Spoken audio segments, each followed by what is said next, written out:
Here we go back at you again. Horse Race Bets getting you going throughout this week and into the weekend. You know, we always look forward at least a day or maybe sometimes 2 days to give you a chance to take a look at some of these selections. And of course, give Saratoga a chance to scratch our horses out because they've been doing that every day. All right, let's see if we can get it going here coming up for the weekend as we have some really good stakes action. Travers Day is an awesome card. You know that. Every race on the card is great betting except for the Travers itself. Unless, of course, you need a single in your pick five situation. I get it. Take a look at that. But let's take a look at this first. Grade 1 Ballerina Stakes is here. 7 furlongs is your distance. We got these fillies and mares, 3 years old and upwards. 9 runners signed on here in this rake. And there are runners that we've seen before, like Brightwork, who's a big long shot in here, but I like that horse. Zitlos and Scylla or Skilla or Skillia, whatever you want to call that horse, who's a really impressive closer. My Main Squeeze has some speed. We've used that in the past, but Hope Road, most likely, anytime you see Baffert, you know that's going to be controlling speed. So the good news is, with My Main Squeeze and Hope Road, we've got some speed. We don't need a whole lot. The horse I like in here was a filly that was supposed to run, I do believe, about 2 or 3 weeks ago at Gulfstream Park, and then they scratched out. And so coming back in what is a tougher race here than the one that she was entered in previously is very encouraging to me. And so I'm like, you know what? I'm going to go ahead and go back to that horse. It is Claret Beret, or Claret Beret. I don't know which one. The track announcer said Claret Beret, and I love the fact that she's got a wonderful closing kick. When she turns, man, she's coming to get ya. Coming to get ya, I say. And so, yeah, I got that one right. Oh, I got that one right too. Great. So when she makes her move, it's going to be very impressive, and I like the fact that she's had a freshening, right? They tried to run her in another race. It didn't work out. They had to scratch out, so they're back here. And I don't think they scratched out because something was wrong with her. I think there was track conditions on that particular day. So now we're in a situation where we get Saffie Joseph off this layoff. All right, I like that. Irad Ortiz, I like that even more. And I think she'll be in a great spot to close. 6-1 on the morning line. I think we'll get that because I think Hope Road, My Main Squeeze, they'll get the majority of the play. Skilla or Scylla, whatever the heck that horse's name is, I think she'll get some play as well. So we'll get our value for sure. Claret Beret, whatever you want to do it, that's our pick in the Ballerina. And we'll get some value there for sure. The Grade 1 Forgo, also in the mix on Saturday at Saratoga. 7 furlongs here for them there boys. And this has got a field of 11 runners signed on. This one is really, I think, wide open. Now, you've got Mullican in here who's going to get plenty of support. And Bookham Dano's a really classy individual that makes the move from off the pace. But obviously, I don't get any value with Bookham Dano. And I'm not really convinced that favorite is that much better than everyone else. I think it's a very wide open race. So I'm going to go to a runner. I'm always looking for something a little different, right? And these connections are fantastic, and I just like what this horse has been able to do, and I just like the progression. Number 8, Scotland, is the runner that I'm going to take. I like the fact that this particular runner, it's Bill Mott, Junior Alvarado. You can't get any better than that, right? But I like what this runner has been able to do. So last time out, he ran going 7 furlongs on an off track. It was an optional claiming event to get ready for this, right? Coming back off of a long layoff. Had not run since December, so had been off for, 6-7 months. Needed that start last time out.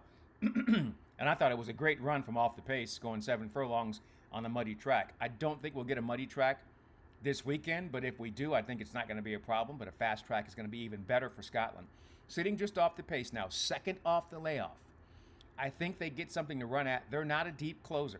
They'll be sitting just off. They'll be mid-pack, and that's where I love to see Junior Alvarado. 12-1 on this runner that does have some early speed to get them into position. And that's really all we need. Scotland, 12-1 in the Forgo. That's how we get our monies. And then before that, we go to Friday on the card at Saratoga. And this race scheduled to be on the turf. We're going to have a little bit of wet weather, but I think this one should stay on the turf.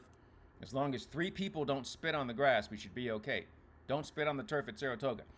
So This is just a great field of runners set to go a mile and a 16th on the turf. 12 runners signed on. Somebody might scratch out. It's worth $150,000, and it's Friday at Saratoga. And if you look at these runners, you've got Spinning Colors. Johnny V is going to be really tough in that spot. Sterling Silver, there's that team again, Alvarado and Mott at 5-1. They're going to be tough as well. I'm going to go in a different direction. And this is a runner that, when I saw this as I was handicapping, I was like, oh, well, yeah. I know there's going to be something to run at. It may not be a ridiculous pace, but it'll be enough for Brock Nardini to run them down for George Weaver and Manny Franco. Look at that performance last time out. It was back off a little bit of a freshening, right? And so now, that was August the 6th. Here we are, August 20th. Right? So they turn around pretty quickly, about 2.5 weeks, and I've got no problem with that. I like it quite a bit because they've done it before. I want you to go all the way back to the Grade 1 Natalma back there in September of 2023. They were able to run in that race. It didn't go like they planned, right? So there they go 2 weeks later, September the 30th. They come right back on the turf and they win. So I'm like, okay, quick turnarounds don't mean anything for this 4-year-old filly. She's going to have pace to run at, and it's just all about Manny Franco getting into position, and if he can and get clear, she's going to be motoring in the stretch, and that's all that we need. That's all we need. And whether there's some give in the turf course or not, I think she's fantastic either way. I love this one, and I love the price. Even if we get the natural 4, 5, 6 horses that scratch out, I still think we have the setup that we need. Brock Nardini is the price in the $150,000 Yadu Stakes. Friday at Saratoga. So that's Friday at Saratoga, but that's not the play of the day on Friday.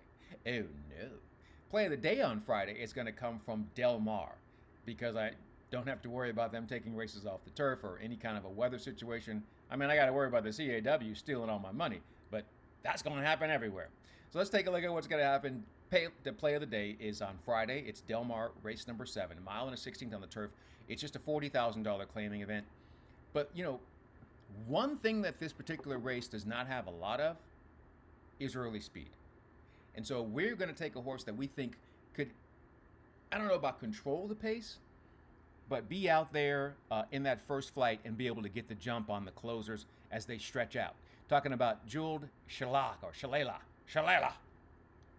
It's the son of City of Light. Got that tappet on the bottom. Not a problem.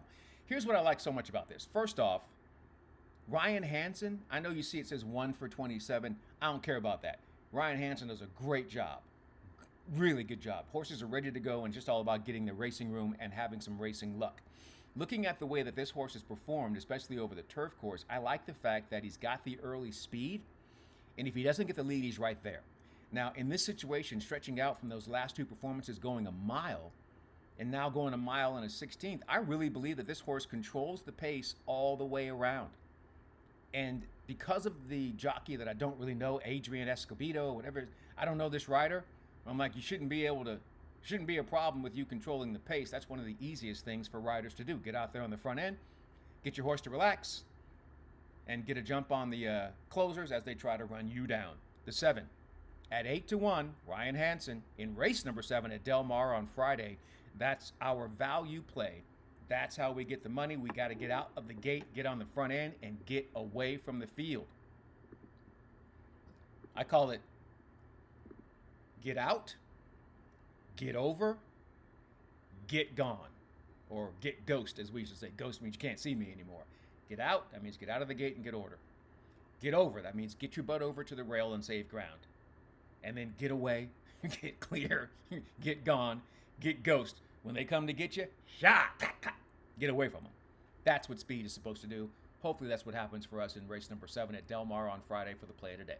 All right, that's going to do it for this episode here on Horse Race Bets. In the meantime, in between time, until next time, we will see you here. I'm Ken Rudolph. Good luck and enjoy whatever you're into.